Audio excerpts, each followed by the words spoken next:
Thank you. Thank you very much, Katie, and each and every one of you. It's really an honor to be here, and it's true, I was absolutely off the charts thrilled when Katie told me about this upcoming event because I believe so strongly in celebrating Persons Day as a landmark day in Canadian history. The case of Edwards and the Attorney General of Canada fundamentally changed the course of history, not only for women in Canada, but indeed for all Canadians. And I can say that as a former trial lawyer and a former deputy judge, and I love judges. I appeared in front of them for 3 decades.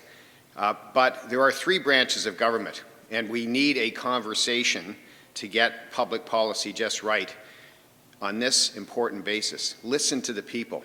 It's the people that drive democracy. The 3 branches of government neither collectively nor individually own democracy. The people are the people we are accountable to and who drive the democratic process and who make parliamentary democracy what it is. So, without being overly critical of that other branch of government, it's fair to say that courts can sometimes be spectacularly wrong. They can legally reason their way to bizarre conclusions, and sometimes they are indeed on the wrong side of history, as our Supreme Court of Canada unanimously was in 1928. In 1927, the year before, 5 legendary Canadian women, Emily Murphy, Irene Parlby, Nellie McClung, Louise McKinney, and Henrietta Edwards. Note the name of the case is Edwards and the Attorney General of Canada, so Henrietta was the lead plaintiff. These Canadians wanted to see to it that a woman would be appointed to the Senate of Canada, and they petitioned the federal government to refer 2 questions on the matter for review to the Supreme Court of Canada. Legal eagles like myself will note that there's different ways you can get to the highest court in the land. You can start at the trial level and move up as you win or lose. Well, when you lose, you appeal. But you can also, the government of the day can refer a matter to the Supreme Court of Canada. The federal government can, and the provincial government can refer a matter to the Court of Appeal. The petition by these 5 great Canadian women led to then Justice Minister Ernest Lapointe, who was in the government of Prime Minister William Lyon Mackenzie King, led him to agree to refer a single question to the court for decision. And the question was this: does the word persons in Section 24 of what we then called the British North America Act 1867 include female persons? A simple question, presumably a simple, straightforward, constitutionally correct answer could ensue, but not quite. On April 24, 1928, Chief Justice Francis Anglin of the Supreme Court of Canada handed down a decision stating, and I quote, that women are not eligible for appointment by the Governor-General to the Senate of Canada under Section 24 of our Constitution because they are not qualified persons. Now, Chief Justice Anglin was joined by way of concurring opinions by 2 of the 5 justices sitting on the court, and 2 other judges, including later Chief Justice Duff, came to the same result, but for different reasons. So you had varied reasons for a completely bizarre and unacceptable result, which shows that you can legally reason your way to some very strange conclusions. But that was the unanimous decision of the court for varied reasons. Now, back then, and until 1949, although it was a relic of our old status as a colony of the British Empire, there was a further right of appeal from the Supreme Court of Canada, no longer exists, to the House of Lords, what we called the Judicial Committee of the Privy Council. So the famous 5, as they have come to be known, did not take no for an answer, and they took the case to the Judicial Committee of the Privy Council, where that final right of appeal existed for all members of the Commonwealth, all countries in the Commonwealth could go to the highest appellate court in the British Empire. And 95 years from this Friday, October 18th, it was specifically October the 18th, 1929, Lord Chancellor Sankey, for a unanimous Judicial Committee of the Privy Council, handed down a decision that women in Canada were indeed and are indeed qualified persons, stating, the word person as mentioned above, may include members of both sexes. And to those who ask why the word should include females, the obvious answer is, why should it not? Which, of course, was poetry to those who read it and heard it on October 18, 1929. It was reminiscent of another poet, George Bernard Shaw. Now, 7 years earlier, George Bernard Shaw had written in Back to Methuselah, I'm mispronouncing that, Methuselah, Back to Methuselah, George Bernard Shaw in 1922, and he's not cited by the unanimous Judicial Committee of the Privy Council, but he wrote the famous phrase, which has been quoted by many since, "There are those that look at things the way they are and ask why, but I dream of things that never were and ask why not."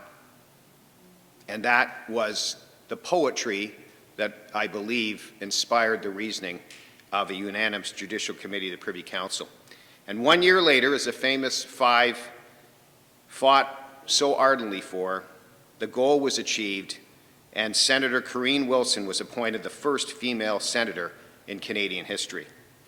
As I mentioned at the beginning of my remarks today, the Supreme Court of Canada disappointed us all and came to the wrong conclusion in 1928, but the tenacity of the famous five was such that this wrong decision, this historic wrong, was righted. And in the following 95 years in Canada, women have continued to push and lead their government and their country forward, advancing equal rights.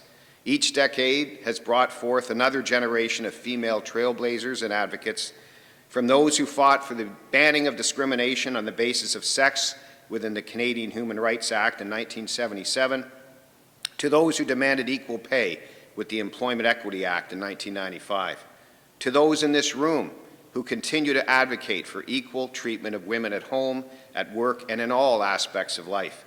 As an elected official, I can tell you that the strongest voice for change is the voice of the people, determined to create a better tomorrow for all. In a democracy like ours, the wheels of progress turn forward when people unite in common cause and advocate for shared causes. As incredible as our progress has been since 1929, we all know there is still much more to be done as we strive for true equity between the sexes. Well, we, in the year 2024, have the privilege to look back nearly 100 years and ask, what was that Supreme Court of Canada actually thinking? Let's remember that 100 years from now, Canadians may well look back on us and our generation and wonder the same thing about some of our positions on some issues. So we must always consider our place in the context of history, what our positions will look like 50 or 100 years from now. Do they have associated with them lasting truth and fairness?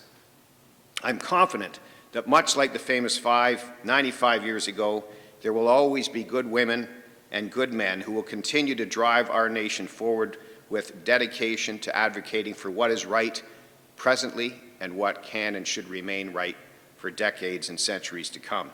Not only as defined by law, but what is right in the hearts and minds of all people. I have the privilege in my personal and professional life to be surrounded by intelligent and dedicated women in the cabinet, in caucus, and indeed across the aisle. I have the pleasure and privilege of our one and only daughter, Megan, who is a lawyer like myself, my incredible wife of 37 years, Kathy, and I was proud to be guided by the example of my late mother, Mary, and my late grandmothers, Gladys and Frances. And I even was able to know and meet one of my now late great-grandmothers, Elizabeth. She lived long enough to know me as a young lad in the 60s. She had been granted the right to vote over 100 years ago while she was in her early 40s. And she used to tell me about that as a 6-year-old. And she always kept her choice secret because she believed in the secret ballot.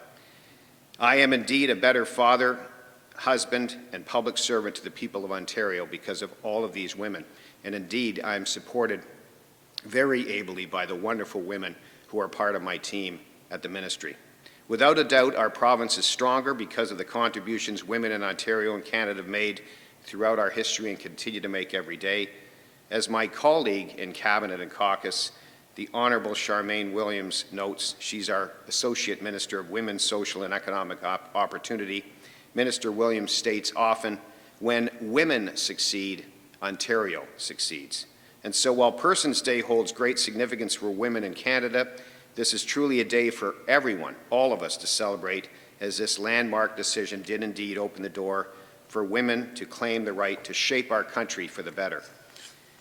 It is an honor to be here alongside all of you today, a momentous day, a momentous celebration.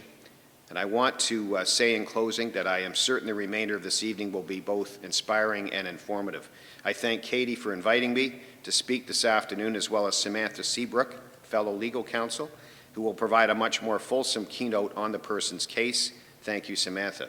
And thank you to Seabrook Workplace Law, Garden of Even, and Lean In Canada for organizing this incredible event, and to all of you for taking the time to attend. And I'd like to acknowledge a young gentleman I just met, but I read his article, Jack Riley. Thank you, Jack, for your excellent essay on the person's case. Well done. Merci. Thank you.